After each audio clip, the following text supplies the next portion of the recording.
Welcome back to the Queer Circle podcast, where, usually, queer healers come to the mic to share their journey and what they tell their younger selves.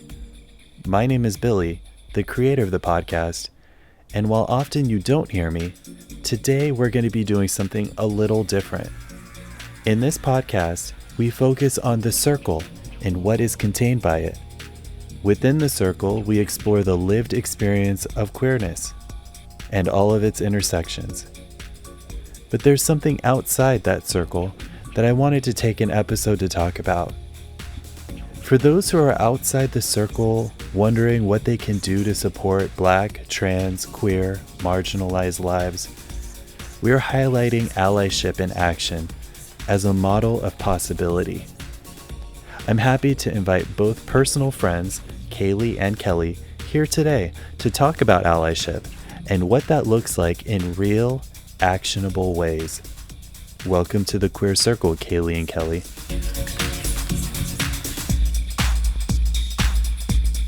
My name is Kaylie.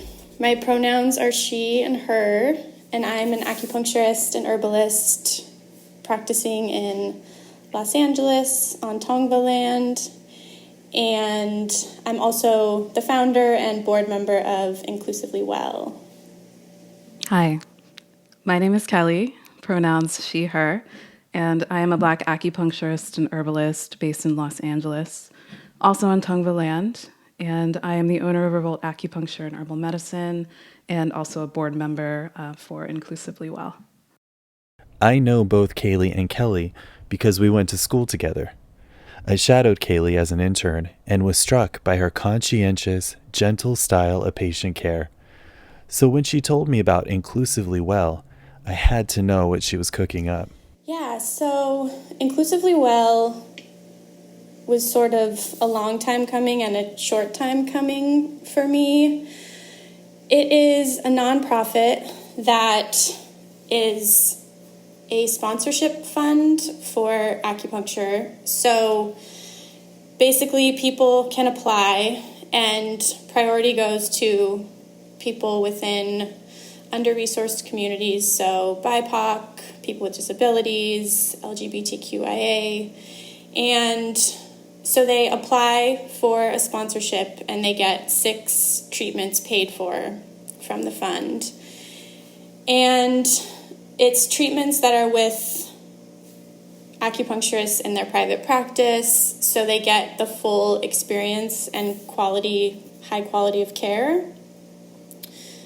The inspiration for it came from a few different places. So back before the pandemic, I volunteered at this event called the West Side Coalition, and it's a resource fair for unhoused people in Los Angeles where they have access to phones, clothes, shoes, haircuts, and I was connected to them through my sister who does philanthropy work with a tech company that she works for.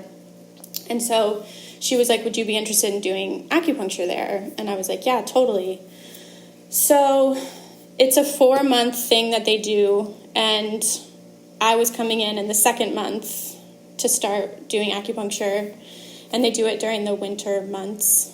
And my sister was showing this guy around, because the way the fair works in short is each person who is at the resource fair who's getting resources is being shown around by a volunteer, so they know okay, what do you need?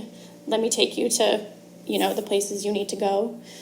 So my sister was taking this guy around, and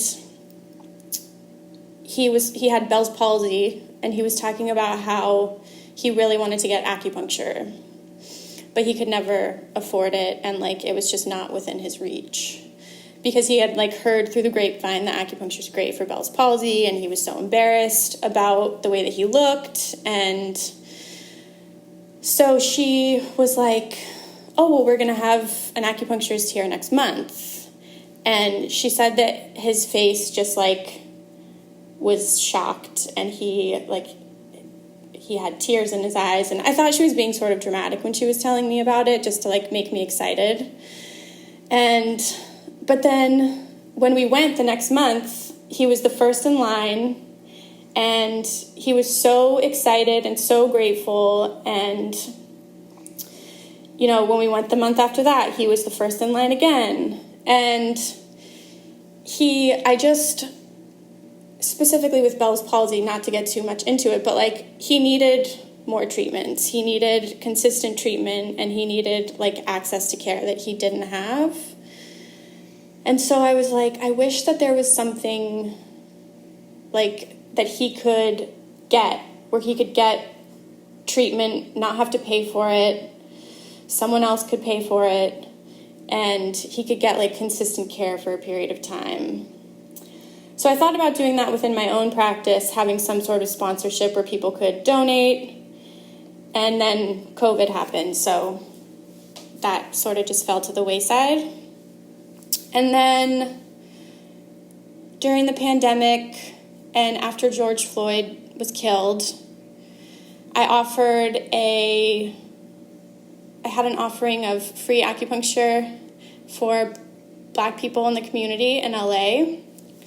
And I just was going to have a day where people could come and just relax and like be taken care of and have their nervous system calmed. And it ended up, there was a huge turnout, and a lot of people reached out, and so many of the people that came had never had acupuncture before. For a lot of them, it like wasn't on their radar, but they felt so good, and they felt really surprised at how effective it was and how helpful it was at just like calming their nervous system. So then I came up with the idea for Inclusively Well to expand it beyond me, because it wasn't something that I could do or wanted to do on my own. I wanted to like include other practitioners.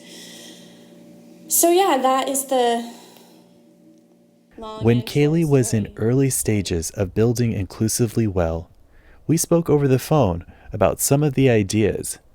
But more importantly, Kaylee was interested in exploring some of the ways that she, as founder, could be certain she didn't co-opt the work she found so necessary by centering herself as a white, cis, able-bodied woman.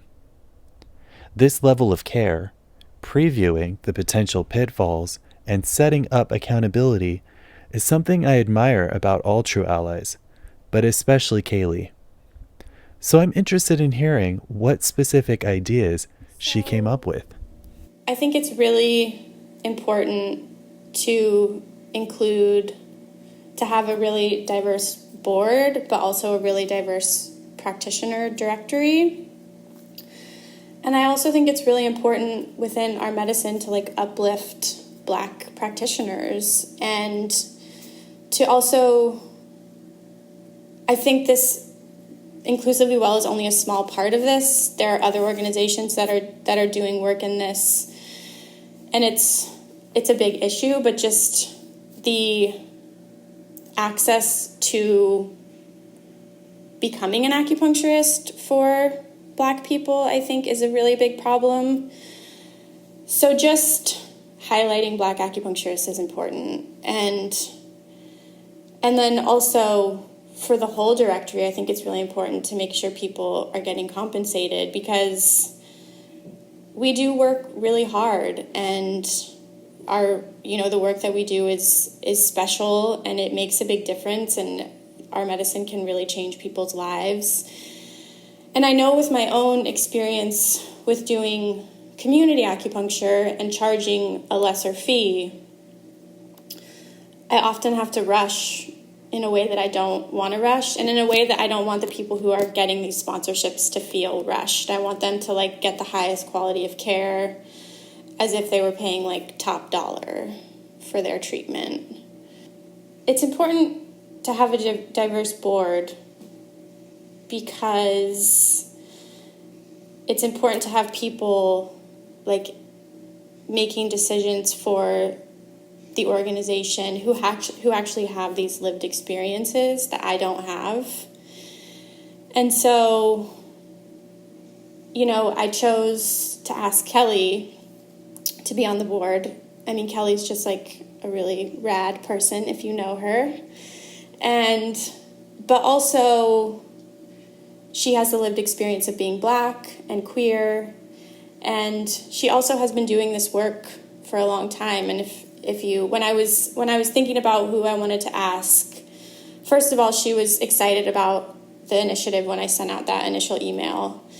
And then I went to her website and she already had such a focus on inclusion within her practice and in her as a practitioner and the way she presented herself to the community.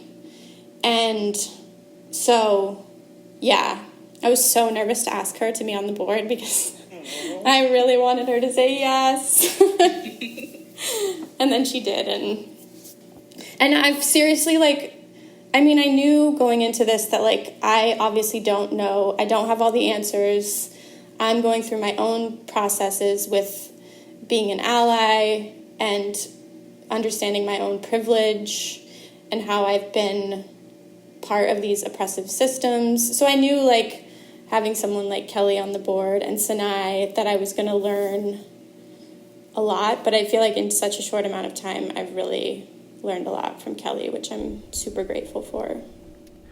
I think it says a lot about Kaylee's allyship that a Black queer person would be excited about partnering with her on this venture. No doubt, Kaylee's allyship being open to questioning and growth has been a huge part in this. I'm interested in why Kelly found Inclusively Well so important to support. Inclusively Well, why it's so important to me, I'm thinking about Kelly at, 23, 24, who, was just getting on the path of becoming an acupuncturist and just remembering what I didn't see. And it was like, is this really for me? And, can I do this? How can I carve out space in this world and really be effective and give back to the people that look like me? Because as soon as I got into school, I wasn't seeing it. I wasn't seeing faculty. I wasn't seeing acupuncturists out in the world. I wasn't seeing my body reflected in text. I wasn't hearing about issues that were specific to my community. And I felt, pretty isolated. So what this, Inclusively Well and just beyond, it really gives me hope for representation and visibility and the elevation of,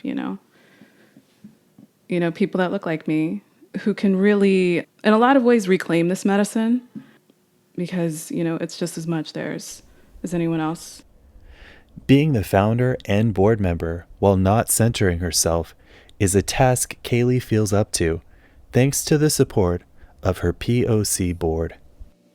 I put a lot of trust into what input Kelly and Sinai have, and Sinai is our other board member. And, their opinion is just as valid as mine when we're making decisions about the organization, and so I think that is a checkpoint. Because again, there's a lot that I don't know, and I could be doing something that might be a microaggression, or it might, cause further harm. So that's one thing. Kelly, I've known for some years now, a sweet, lighthearted, intelligent person. I'm interested in hearing from Kelly what allyship means to her. So allyship to me is just in general the continual inquiry and disruption of the biases and privileges that inform how we engage with the world around us, right? And it's really important that as allies, we're really cognizant of the spaces we take up and who has access to those spaces, and really speaking up for and not over people in positions of less privilege when they are being underrepresented, unheard, disrespected, or harmed in general. Allyship is an ongoing process. It's not a destination, and it's not something that should be self-assigned or optical. And it's about listening. It's about educating yourself and, understanding lived experiences and the variance and the pluralism that exists within those experiences, honoring lived identities, respecting terminology, but also understanding that terminology is something you should be critical of, because a lot of terminology comes from white academic spaces, and not everyone within these communities knows the language or is comfortable using it. And as a mixed race, queer, Black woman, I exist at a lot of intersections and hold a lot of marginalized identities, but I also carry a lot of privilege. I have light skin privilege, and that proximity to whiteness offers me unearned access to the benefits of society that a dark-skinned Black woman doesn't have. And I'm getting in rooms, I'm getting opportunities, and because of how my skin tone is stratified, I am deemed more desirable, more agreeable, and more acceptable for mass consumption. And on top of that, I have cis privilege.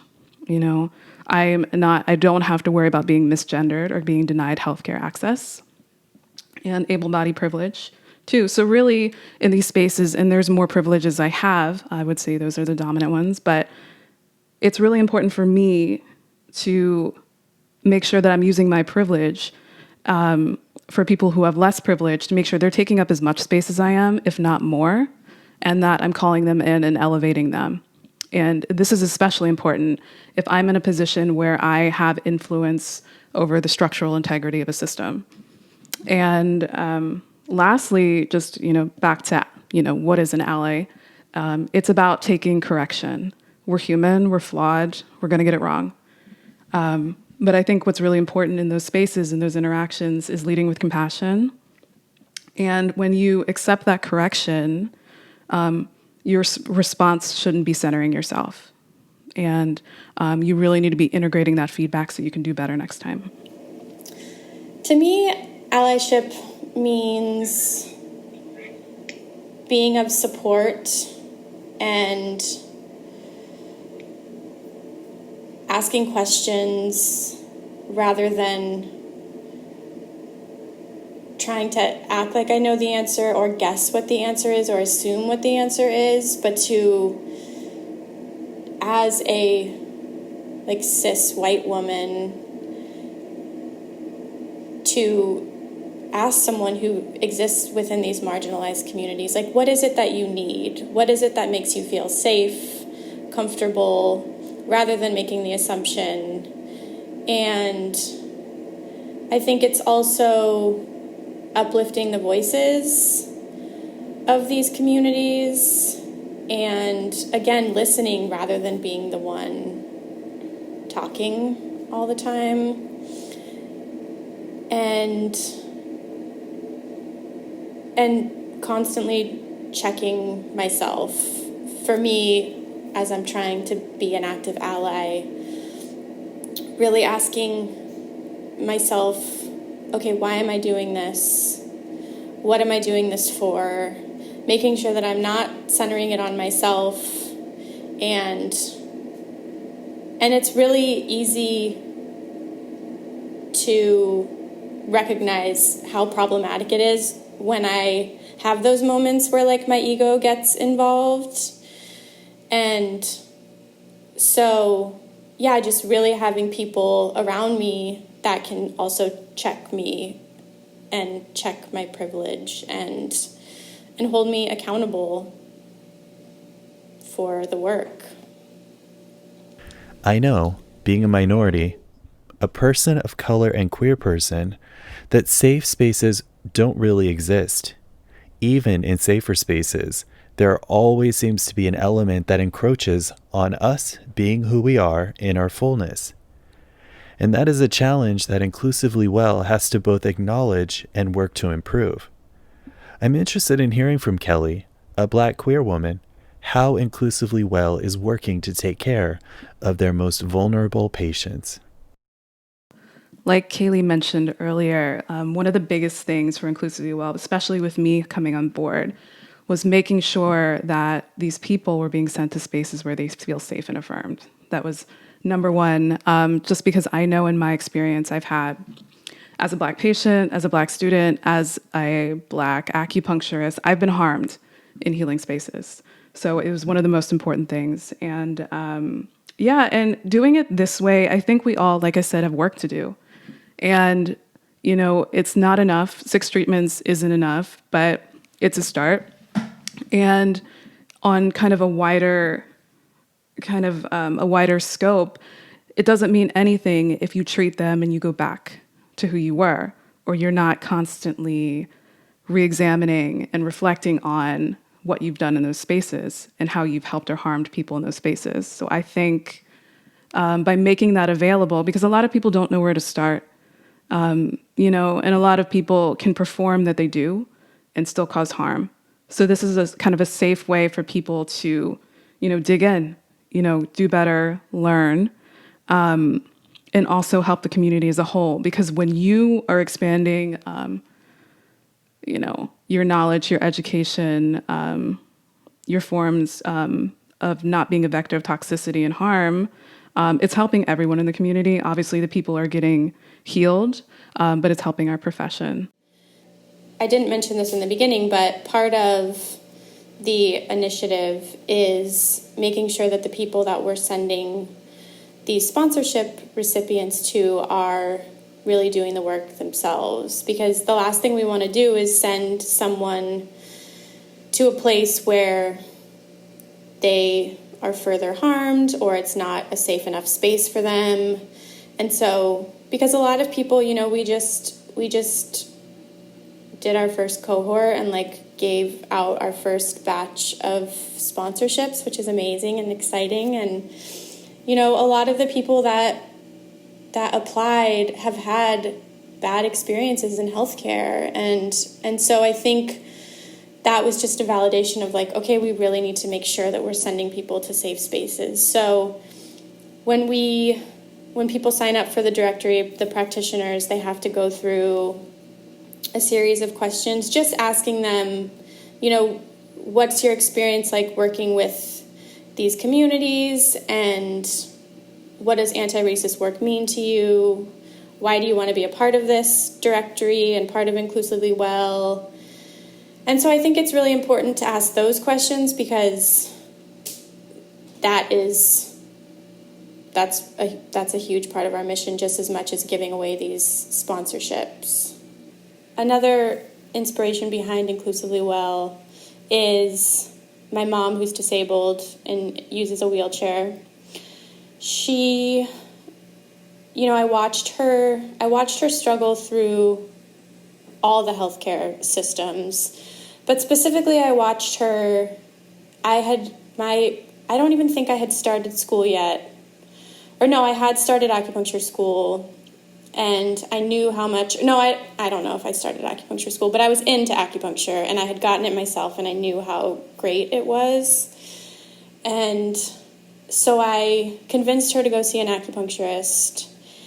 And when she went, she just had a not great experience. And she went to a couple of different practitioners, and she really had to educate them on her disability, and they would move her in ways that made her feel uncomfortable. And so there wasn't an awareness on their part of let me ask questions what's comfortable for you? How can how can we get you on the table that makes you feel comfortable and so that's another piece where education is really important, and just being aware of different bodies, because not all of us, I understand that not everyone has a family member that's disabled, and so the only reason I had that awareness going into my practice was because of my mom. So I think if we can just open people's eyes to that, and just being curious about what, I feel like I keep saying this I'm a broken record, but just asking questions and being curious about what people want in their healthcare experience and what they need. I hear a lot from people who might call themselves allies that they want to help the queer community, but they don't know what to do. Often that sense of powerlessness can lead to a sort of complacency in which just being a good person becomes a form of self-defined allyship. What allyship asks of us is discomfort. The discomfort of the sense of powerlessness can be a motivator for self-discovery, of learning how to lean into our discomfort in service of more vulnerable populations. I read something which made a lot of sense to me as a Black person. It said, until white people see anti-Black racism as a white problem, they will make it a Black problem to be solved. But Black people can't solve white issues. And so what is essentially being done is through passivity, white people are keeping racism in place to consolidate their power. Similarly for queerphobia, as long as cisgender heterosexual people make queerphobia a queer problem to be solved and not a cisgender heterosexual problem to address, cisgender heterosexual people are consolidating power and leaving queer people behind, contributing to their oppression. And so just being good is not good enough, and a true ally knows this. But the question still exists. How do persons interested in being allies show allyship? Yeah, ways you can show allyship, and this is myself included. I think one of the first things is asking the question, how are you presenting digitally? Because that's where a lot of communication is happening right now. So are you using pronouns in your introductions, in your bios, in your email signatures? And really looking at your feeds or your grids and thinking about what you're displaying. Are you showing a range of bodies and experiences? And if you are someone who likes to educate on these platforms, whether that's in real life or digitally, are you being comprehensive about what you're talking about? If you're talking about women's health and you're not talking about the high incidence of fibroids in the Black community or the mortality rate in childbirth of Black women, you're not being a comprehensive educator. And what you're signaling is, women's health is only for a certain, person. So really being comprehensive on your education. Again, doing all the other things, listening, learning, growing, taking your corrections. And if you can, redistributing funds and wealth. Inclusively Well is doing this. At the core, we're a community fund, right? So we're all coming together to redistribute those funds. But if you can do that in your practice for BIPOC or other marginalized people, that's equally as effective. And also keeping in mind that when you're doing this, this isn't charity. This is owed. So having that mindset when you go into it. So saying pronouns, yes, it's really good for people who don't have cis privilege. And what you're really just doing is you're dissolving assumptions. And you're normalizing it in this way to make it seem that it's not an inconvenience or high maintenance. Because we're in this society, anything extra or anything outside of what you experience as normal is pathologized and kind of excluded. So when we're doing this, it's a way to check assumptions. It's a way to neutralize the playing field for everyone. And it's a way for people to really kind of show up, as who they are and be as expanded in the space as they can be. Kelly brings up a good point. By using pronouns for all patients, cisgender assumed or not, we are normalizing the practice of asking for and providing pronouns.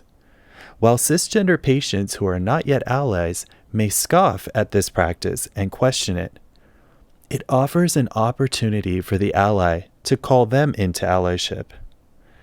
For others, seeing trans and queer people visibilized in this way counters the erasure and violence we see enacted in other structures, like the media. Here's how Kaylee practices allyship. So as a practitioner, ways that I, try to be an ally is I include, pronouns on my forms. I have, on my email, I have pronouns after my name, just as a way to normalize that. And I also try to put as much information on my website as I can. And, as my space is wheelchair accessible so that people don't have to ask these extra questions. And, just inquiring more about, I've learned in this process that I used to think that I had to know everything as a healthcare provider about the body and about, just basically about health and the body. But I think knowing that I don't know a lot, and to be able to ask people questions and be like, is there anything else that I can do to make you more comfortable? Can I lower the table for you? Would it be easier for me to treat you in your wheelchair? Or would you rather can I help you onto the table? I think not being scared to ask questions is really helpful, and I've had good experience with that, and I think people feel cared for when you inquire specifically for them what do they need and what makes them feel safe and taken care of. And then I think just constantly being open to learning more and how I can be a more inclusive practitioner, and trying to read books and listen to people who have these lived experiences of like what makes a safe space for them, and then including those in my own practice and in the way that I present myself as a practitioner. I'm always interested in how allies come to be, what they're reading, how they find what they find that helps them inform their allyship. Well, we have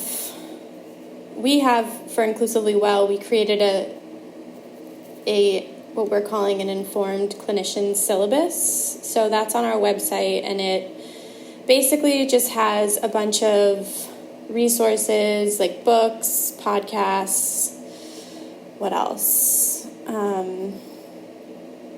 think it's mostly books and podcasts, but it's about disability, visibility, intersectionality, anti-racist work. So it kind of covers all the ground of what we want practitioners to be learning about when it comes to being an ally. So there's that. And then I also think just we can put aside what our version of normal is and look outside of ourselves and listen to the people within these communities with these lived experiences and allow that to be normal and sort of, I think those are the best resources that I've found in my work as an ally, or in my work towards becoming a better ally, is just listening to those people, listening to what they have to say, and listen to Queer Circle podcast. Listen to Queer Circle. Yeah, everything Kaylee said. And on top of that, I know growing up, what was big for me to kind of expand my world was really reading biographies on a range of people. And obviously there's some liberties taken when these are written, but this really helped me understand those lived experiences of people that were different than me, but equal. And so that was really helpful. Another is the Trans Wellness Initiative. There's a lot of really good resources. Also, I really like what Erica Hart's doing on Instagram. So like Kaylee said, find these people, follow their stories, listen to interviews, and just kind of dig into their work while supporting their work. And be in community, check in with your local herbalist or your acupuncturist and, support their work and learn their work. And that'll give you kind of an idea of, how they came to be, the work they're doing, and what you can do to support them and people that exist in the intersections they do. A lot of this work has been soul-searching, inquiry into what it means to be human, a practitioner, and an ally. How do those learnings influence the way we see ourselves and our work in the world? One thing that I have thought about a lot this year is sort of reframing my idea of success and how that can transfer into allyship, and how, as a white cis woman, I am I could be so successful in my practice, but if I'm not taking actions to offer community care and to not have this, to have an idea or a feeling or an expression of abundance, but not in the way that's, oh, this is all for me and I'm making a living and I'm putting all this money into my savings, which is great to plan and be, that's one level of success. But I don't think that can exist without giving some of that back and giving some of it up and doing work for the community, and in whatever way you can, whatever service you have to offer, whatever, it doesn't have to be this grand gesture, but I think we can't really call ourselves successful practitioners if we're contributing to these oppressive systems. And healthcare is definitely, yes, I think if you do feel like you are successful and you have enough to give and you want to be an ally but you don't know how or where to put your energy or your money, I think being an ally doesn't mean one thing or doing one thing. It's doing a bunch of different things. And so the money that goes into Inclusively Well goes into giving acupuncture to members of the community and making the opportunity come up for a lot of people that otherwise wouldn't be exposed to acupuncture, and also giving people the opportunity to have a treatment in a space where we're aware that not all healthcare spaces are safe. So there's that added part to it.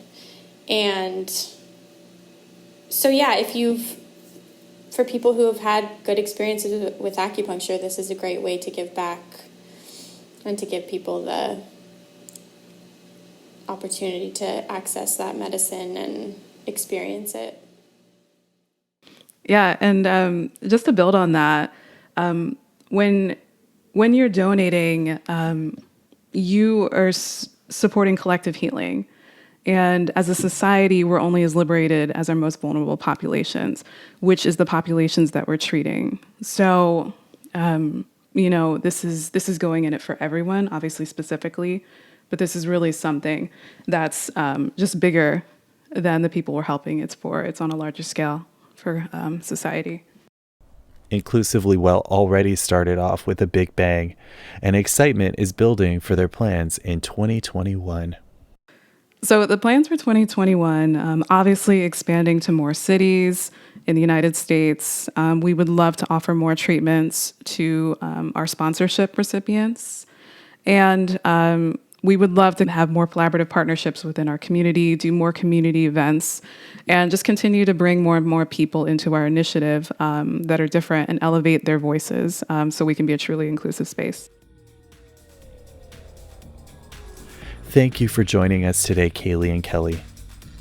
If you'd like to learn more about Inclusively Well's work or get in contact with Kaylie or Kelly, you can find them on Instagram at InclusivelyWell.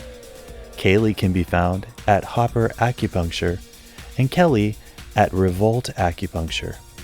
Or you can find all their information under this podcast episode on our site, queercirclepodcast.com. Music for this episode provided by Purple Fluorite, available where music can be streamed, iTunes, Spotify, Bandcamp, and beyond.